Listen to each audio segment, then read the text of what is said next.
The MK pride is resurgent. The two punks, Axel and Mohawk, have defeated the nomads and reclaimed their land. Now, the teenagers get a chance to prove themselves. Oh, she's going. The MK cubs are also growing bolder and running into trouble. All these crocs around is absolutely insane. Meanwhile, the Hollywoods, now far to the north, are fully recovered.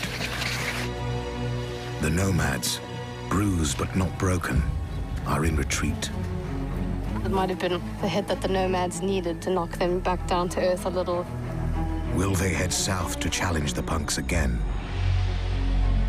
Or north in pursuit of the Hollywoods?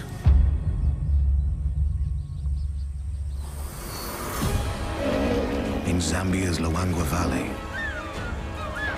two neighboring prides lay claim to the land.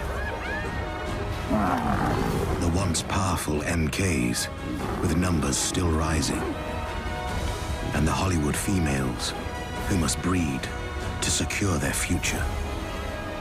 Both prides now face the nomads,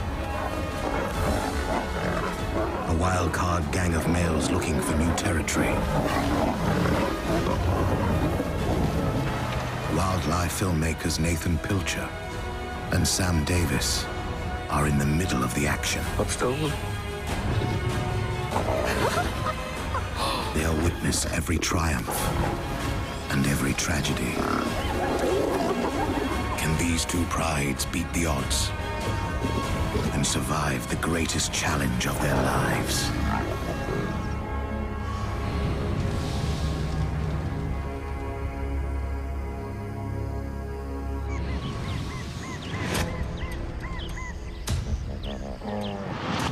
It's early morning, nearing the end of Zambia's 6-month dry season. Nathan Pilcher is in the far south of MK territory, eager to catch up with the pride's two mothers, Rosa and Zuri, and their 5 cubs. There's the mother. Fantastic.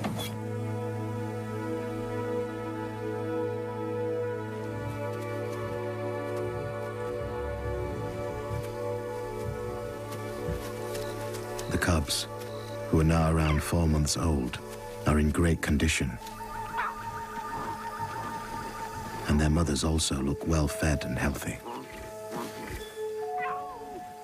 I mean, it's brilliant. I mean, they're doing so well compared to, a few weeks ago with the nomads coming through and chasing everyone around. It's all looking really good for them. Up until now, the mothers have kept their cubs hidden from the rest of the pride. But today, they have visitors. The punks have come to keep an eye on their offspring and are lurking just 60 feet away.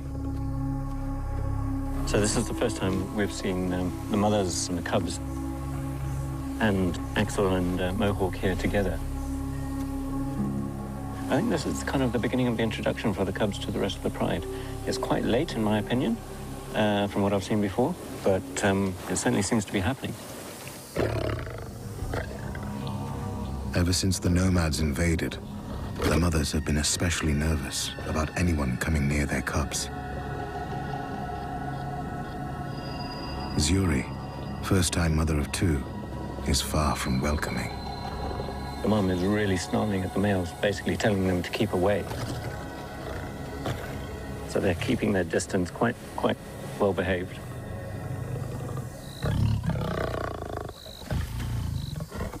The cubs sense her fear. It's interesting behavior to watch. Mohawk and Axel just sitting there, looking over, but also at the same time kind of almost looking away as if they're not paying attention. Axel and Mohawk wisely keep watch from a distance. Oh, there's another female over there.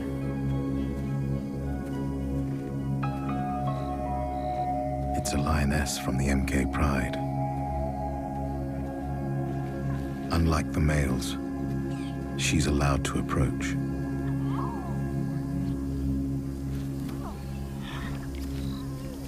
So really interesting, the third female came over and joined the mother and cubs, and there was no sign of aggression. They totally accepted her, which was fantastic to see. It's not surprising. This new female is Rosa and Zuri's mother, the cubs' grandmother. Seeing how relaxed they are, Nathan thinks this isn't the first time the cubs have met their grandmother. Because the cubs actually know her well enough that they're not sort of going over and curious, playing and sort of seeing who she is. Granny settles in with the newest members of the family.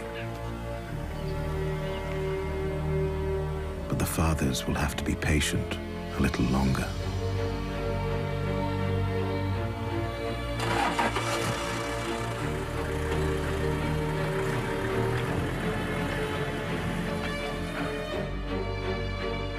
Less than a mile to the north, Sam finds the rest of the MK pride in one of their favorite hunting grounds. We have a lot of the youngsters here. We've got Kimber and Maya, and they're all just resting under the tree. The teenagers are nearly 3 years old, the age that males get pushed out of the pride and females reach sexual maturity. They're almost adults and must pull their weight with hunting. Who better to learn from than the expert? Surabi, the oldest, most experienced hunter, has spotted a warthog.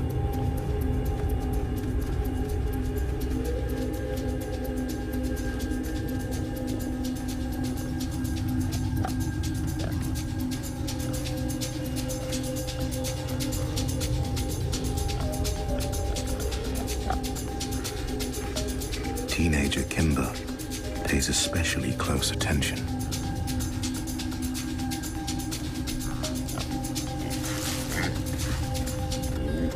It's an ideal chance for Sam to film her first hunt. Could this be the day that I finally get the hunt that I've been waiting for? Dense thicket like this is great for hunting in, but not for filming. I can't see a pig anymore. We need to move.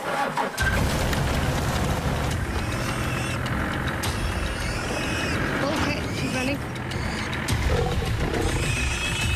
Okay, I can't see. Keep going, keep going.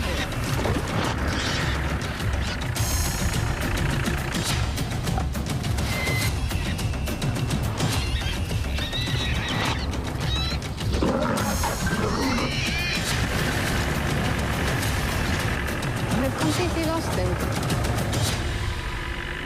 The warthogs evaded both Sam Keep going to your left. and Sarabi, but neither gives up. And there's another warthog. A second warthog is oblivious to Sarabi closing in.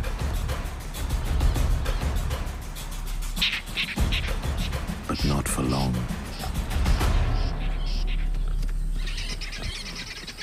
It's not her lucky day, nor Sam's. It's been incredibly frustrating. We had several attempts, and unfortunately, just nothing. Every time you think something's going to happen, the prey sees the lions and run away. In reality, only 1 in 5 lion hunts is successful, even for the most experienced hunters. But they can afford to take their time. This prime hunting ground is theirs alone, now that the nomads are defeated. A week ago, the MK leaders, the punks, attacked Thor and sent the nomads packing. To be honest, it might have been like the hit that the nomads needed just to knock them back down to earth a little and remind them that they aren't the biggest males in the area yet. They're just lucky that they're 4 males together.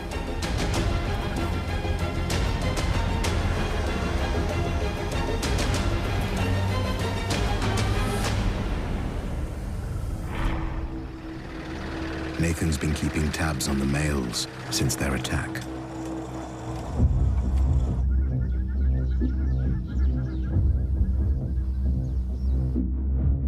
After the beating, the 4 nomads fled north and once again entered the Hollywood's territory.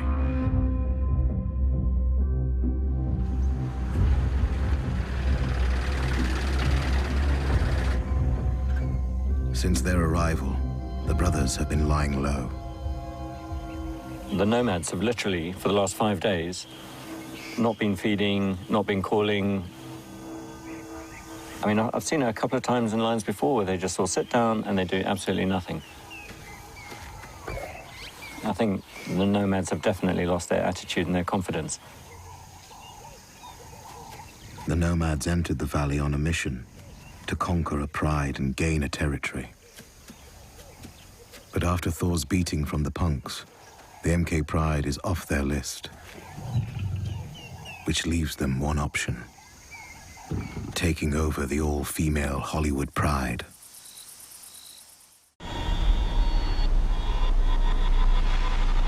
The last time the nomads met, it didn't end well for the Hollywood females. The nomads' attack 8 weeks ago left Ava, the matriarch, badly injured. The 6 lionesses retreated to the far north of their territory,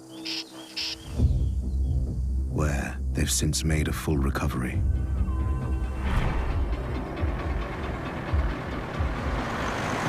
Sam's been keeping an eye on the females since they fled north. She's scouring the area where she saw them a few days ago. But she hits a roadblock.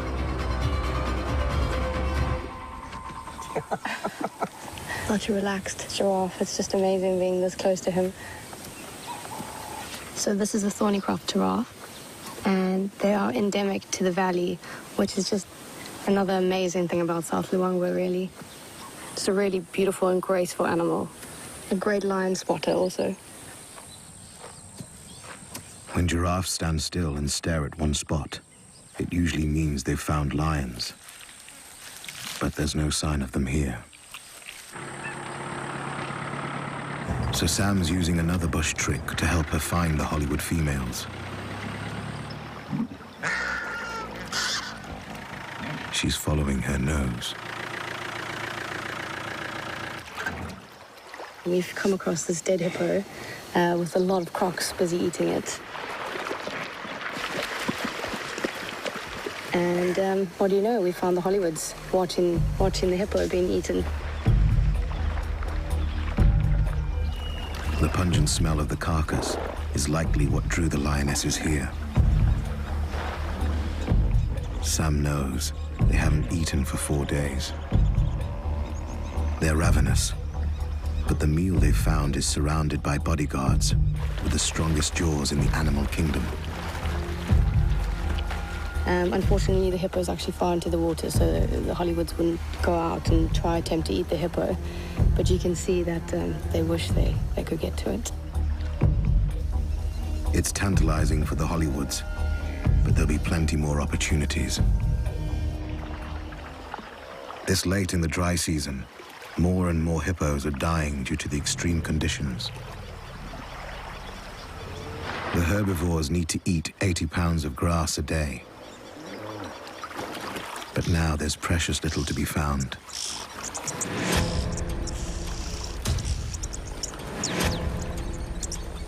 As the river dwindles, even their basic need to keep cool is something they must fight for.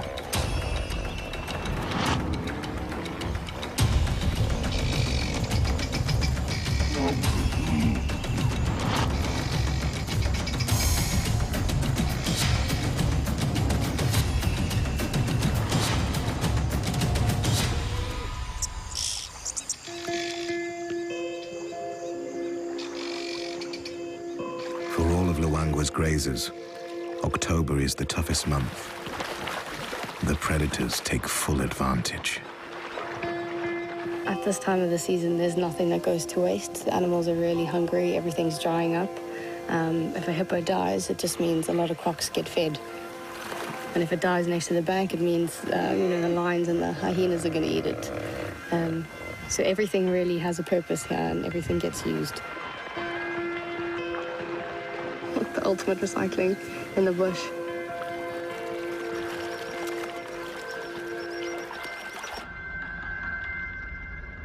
Nine miles downriver, in the far south of the MK territory, Nathan's out looking for the 5 young cubs.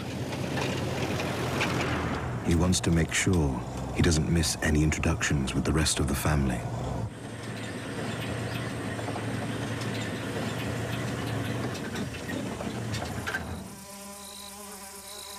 Nathan finds them close to the river with their mothers and grandmother, doing their best to cope in a sweltering 45-degree heat. As usual, Zuri's cubs are sticking close to their mother in the shade. But Spotty, Rose's adventurous son, has other ideas. Not for the first time, he's leading his sisters astray.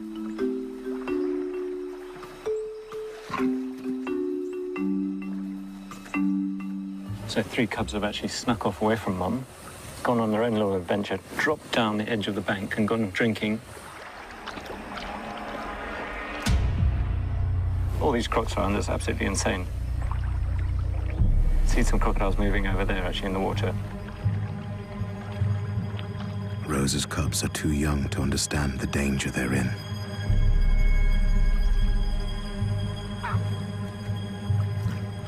Now, these really are the cheekiest little cubs. I mean, they really haven't quite learned to sort of healthy fear for the crocodiles yet. They're drinking at the edge, particularly without any parents near them. There's a high chance a croc could take one.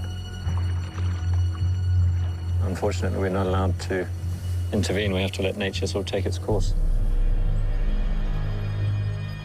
The cubs have been gone for 10 minutes before Rosa realizes they're missing. Rosa chooses to search upstream in the wrong direction.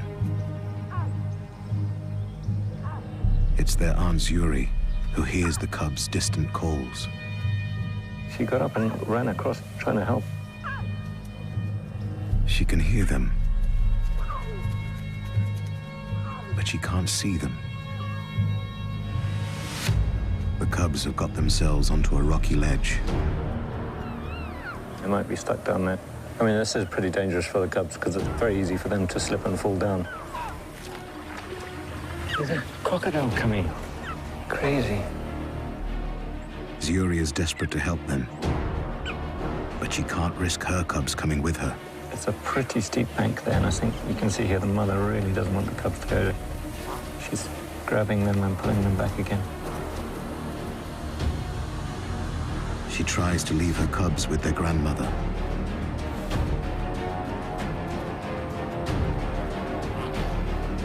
She can't persuade her cubs to stay behind.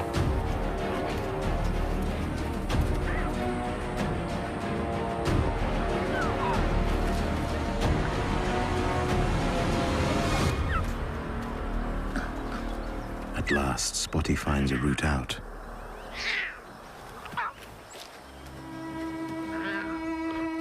It's a welcome reunion with their aunt.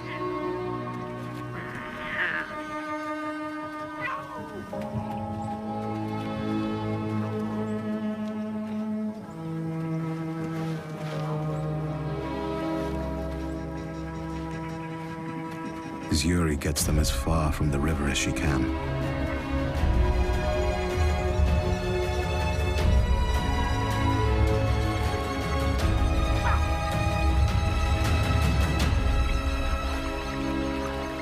Having searched in the wrong direction, half a mile upstream, Rosa returns to find her cubs safe and sound, thanks to her sister. They've all kind of wandered away from the water now, sat down, having a good feed, and I think sort of passing out for the night.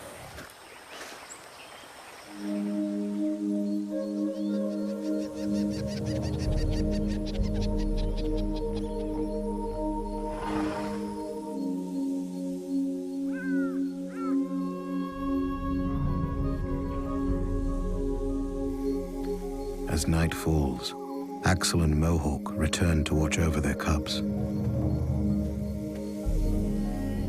Despite the lack of encouragement from the mothers, they seem determined to stick close by. After 3 years at the helm, the elderly punk's reign might soon be coming to an end. It's likely that these 5 cubs will be the last they sire. So the punk's drive to protect them is strong.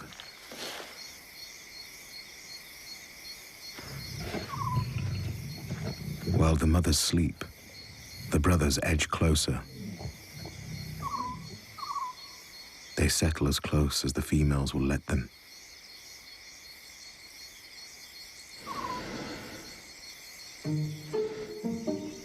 While his mother and aunt sleep, once again, Spotty's curiosity gets the better of him. He can't resist a closer look.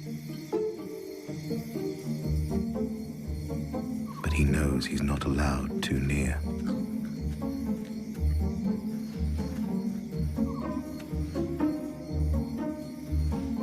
It's not quite an introduction.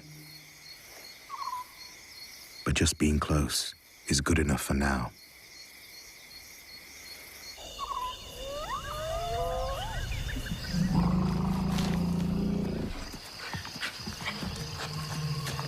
Far to the north, in the dead of night, the 6 Hollywood females make a daring move. The crocs have pulled the hippo carcass close to the bank, but on the wrong side of the river. Hungry stomachs drive them into the croc-infested water.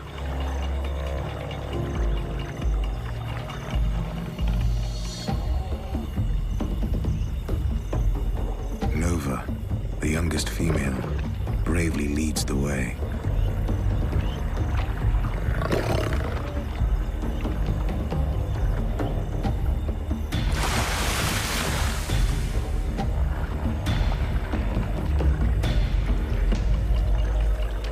It's a relief to get to dry land. But they still have to get to the carcass.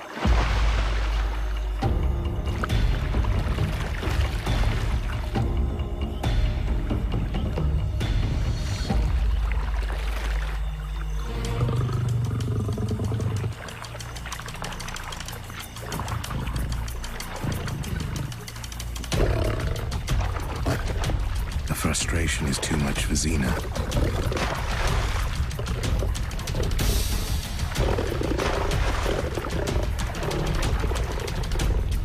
One after another, the lionesses give up.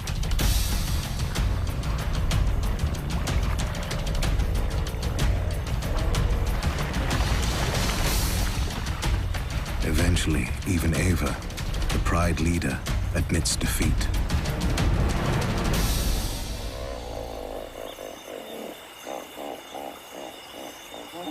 The females will go hungry for yet another night.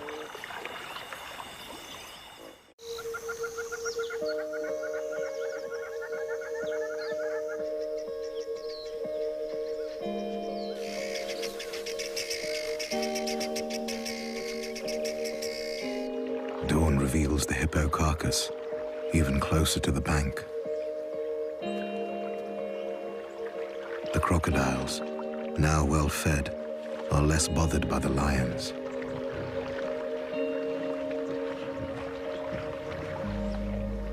After 5 days with nothing to eat, the Hollywoods get a meal at last. Retreating to the north after the nomads invaded was a strategic move that's kept them safe.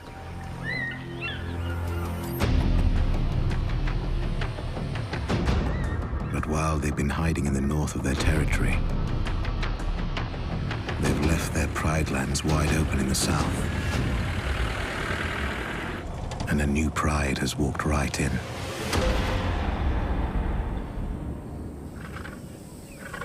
Not far from camp, Nathan and Sam discover the visitors. Hello. Hey, how you doing? Good. Who do you have here? I don't know, he's got a beautiful big mane. I haven't seen him before.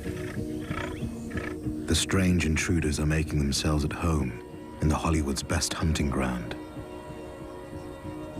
I mean, I suppose with the Hollywood's basically been absent and no males in this area, it's kind of like free game for any lions at the moment. This is not good for the Hollywoods. 12 years. 12 years of having this territory and then having some other random lions come in and take it away. They really need to get back here and sort of get a hold of it, otherwise they might lose it altogether. No, it's not looking good for them.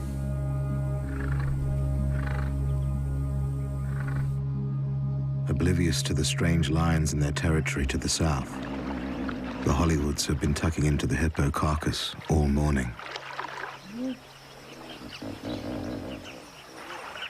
Now the heat is proving too much. Well fed, the lionesses relax at last. But unbeknownst to them, there's trouble on the way. Not only has a new pride moved into the south, the four nomads are also back in Hollywood territory, resting barely a mile downriver.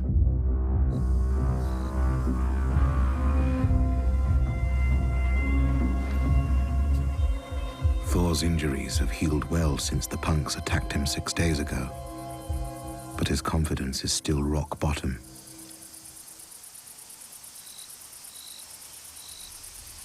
The brothers haven't eaten since the attack. But as the wind picks up, the scent of the hippo carcass drifts downriver.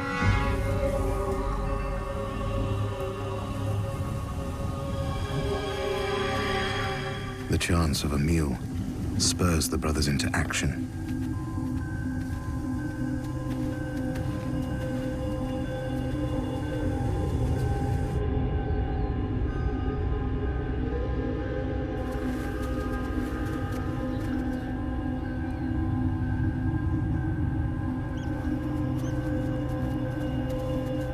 The nomads arrive at the hippo carcass and find more than they bargained for. Across the river, on the opposite bank, are the Hollywood females. 6 healthy lionesses with no male guardians. A tantalizing prospect for the bachelors.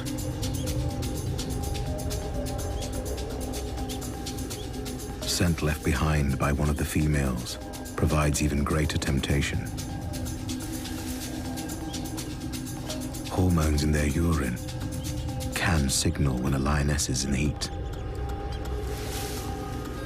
As lionesses often come into estrus together, it's possible the whole pride wants to mate.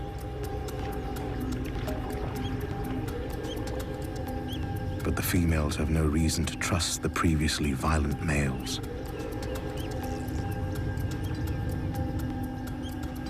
To win them over, the nomads will have to show restraint and maturity. With uncharacteristic self-control, they wait and watch.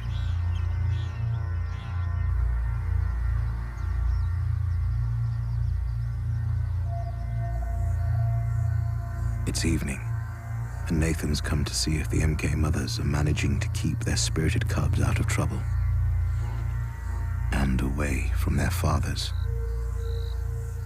So the mothers have brought the cubs here, having left the punks in that open area where they pretty much spent most of the night. And they're just sort of quite relaxed in the shade, so having a bit of a groom, a little bit of play.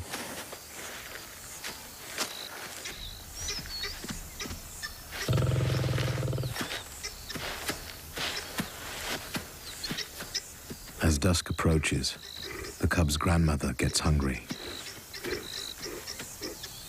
This is ideal hunting ground. Large numbers of prey pass through on their way to the river, and the dense thicket makes perfect cover for stalking. Actually looks like the mums are starting to leave now. Interestingly, they're just leaving the cubs out there in the open next to the bush. It's always risky leaving their cubs alone. But until the mothers rejoin their pride and can share food, they have to do their own hunting. The danger of leaving cubs at night time is hyenas or other lions or other predators finding them, and they're way too small to defend themselves. And if the mothers are off quite far away hunting, then they won't be able to go back and help them.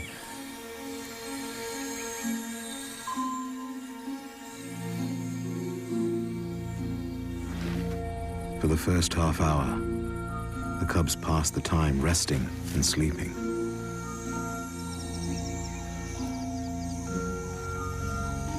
The Yuris too, as usual, stay hidden as they've been taught to. As darkness falls and the temperature cools, the cubs become more alert.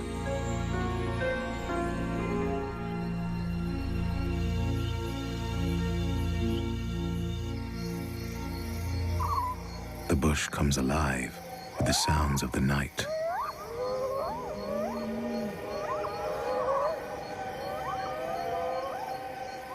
One in particular catches the cubs' attention.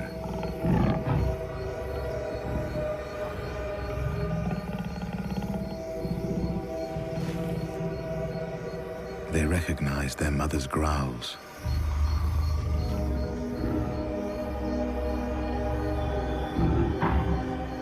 Spotty, appointing himself as leader, heads off to investigate.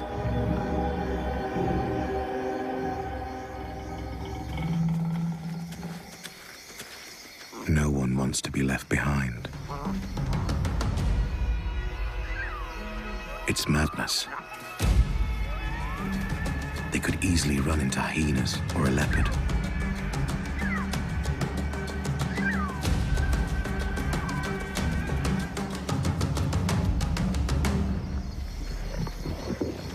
This time, the cubs get away with it. They find their mothers and grandmother tucking into an impala. This is the cubs' first time at a kill, but they should never have come here alone.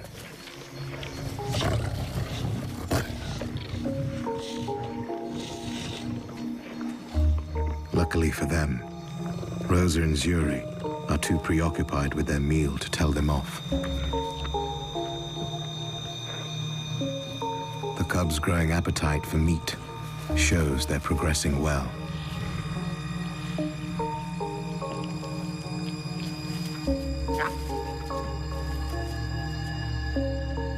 With bellies full, the mothers head off and the cubs follow. All except Spotty. His first impala, and it's all for him.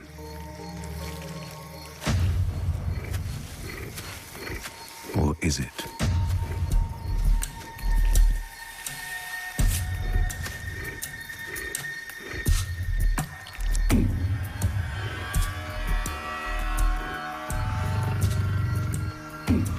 Axel is never one to miss a free meal.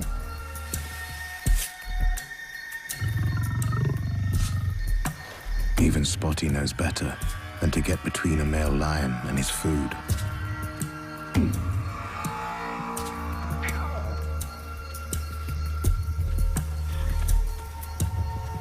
Tonight is not the night to meet his father. Spotty joins his siblings as another day of misadventure comes to an end.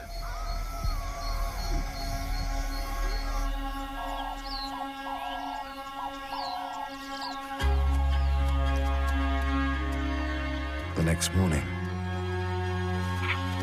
in the northern edge of the Hollywood's territory, Nathan finds the all-female pride still on the far side of the river, having crossed to feed on a hippo carcass 2 days ago. Directly opposite them, back on the west bank, are the 4 nomads, still waiting for them. I can see the 6 Hollywoods lying down by the edge of the river there. And we're kind of hoping they might cross over back into their territory. The Hollywoods are in a dilemma. The strange lions that have moved in near camp could settle in permanently if the females don't return. They desperately need to get back and regain their territory, but it's still so uncertain how the nomads are going to react. There could well be another confrontation.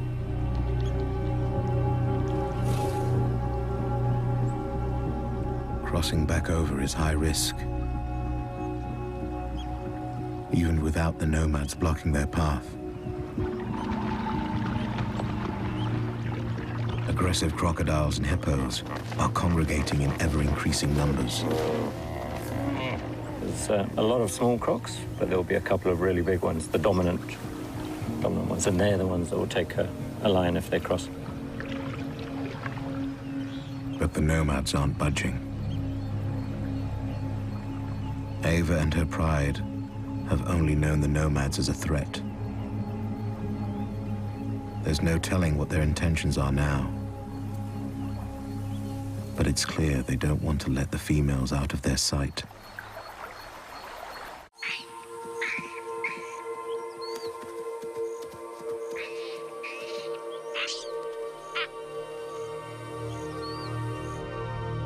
Far to the south, in MK territory, Sam is back with the MK teenagers.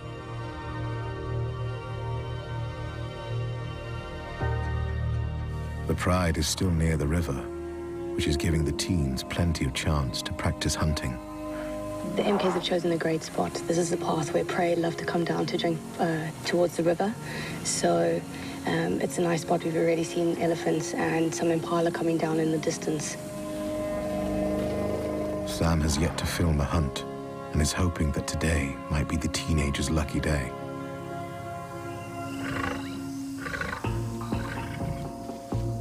Soon the youngsters will have to become proficient hunters. With such a choice of targets, this is an ideal place to hone their skills. Maya's by herself, resting in the shade, and she seems quite active. She's looking around, keeping aware. Okay, so the heads have popped up. There's some impala coming now. Quite a big herd, actually.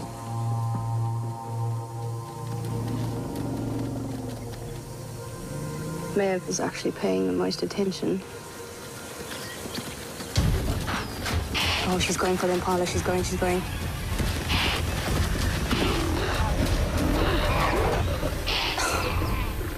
got the impala. Oh, the rest of the lions are running in now. She's dragging the impala off. It's a double victory. A first for Maya and for Sam. That was wild. She just went for this impala, and I wasn't ready, and I've been waiting for it for ages, and oh, man. I didn't expect it, and that's when it happened. I'm quite surprised because Maya made the kill, and she's the youngest in the MK Pride. Yeah, she got it. It's really impressive. I think that just gives her hope for the future, that she is a good hunter and she can fend for herself. It's a huge milestone for Maya. And great news for the Pride. Another capable hunter to help feed its growing ranks.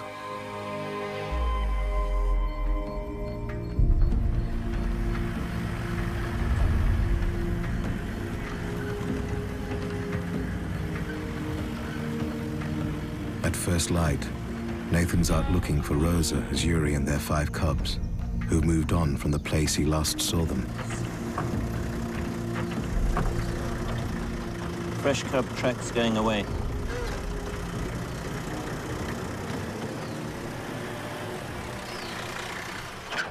You can see the mother and cub tracks, and here particularly you can see the cub tracks following here.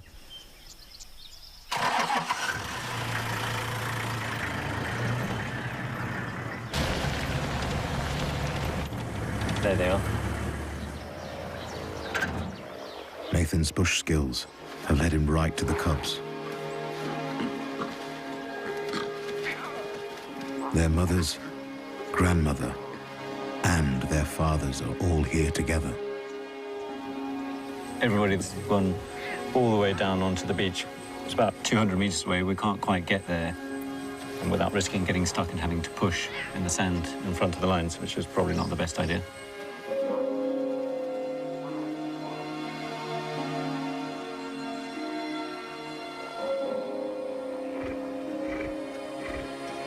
Axel's actually walking towards the cubs. It looks like the punks and cubs are finally going to meet properly. Axel heads straight towards Zuri. She doesn't seem too bothered. But instead of greeting them, he walks right past. Is he trying to cross? He's actually going into the water. I think he's actually going to cross the river. Axel and Mohawk have waited 3 days for an introduction to their cubs. But now it looks like they're moving on. Mohawk seems to be following as well.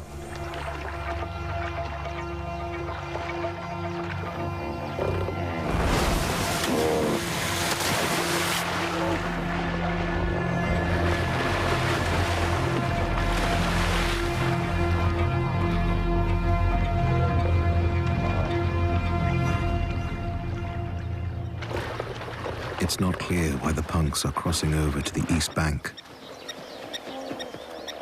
But this is where they last saw Thor. They might think that the nomads are still here and want to make sure that the coast is clear.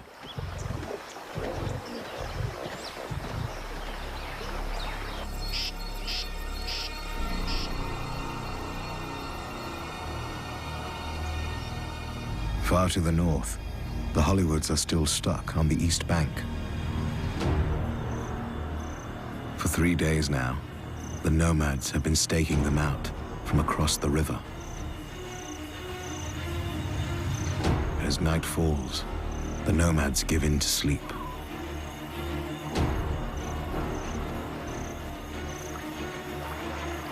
The Hollywoods seize their chance.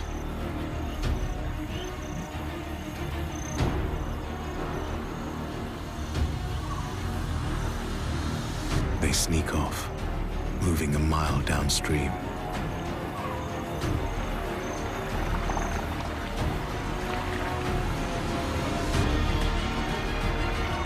Despite the danger of crossing at night, the females take the plunge.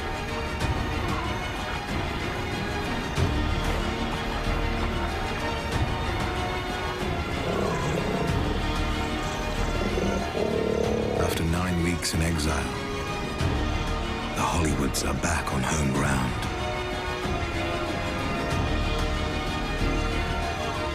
But will they be able to reclaim it? And how long will it be before the nomads track them down?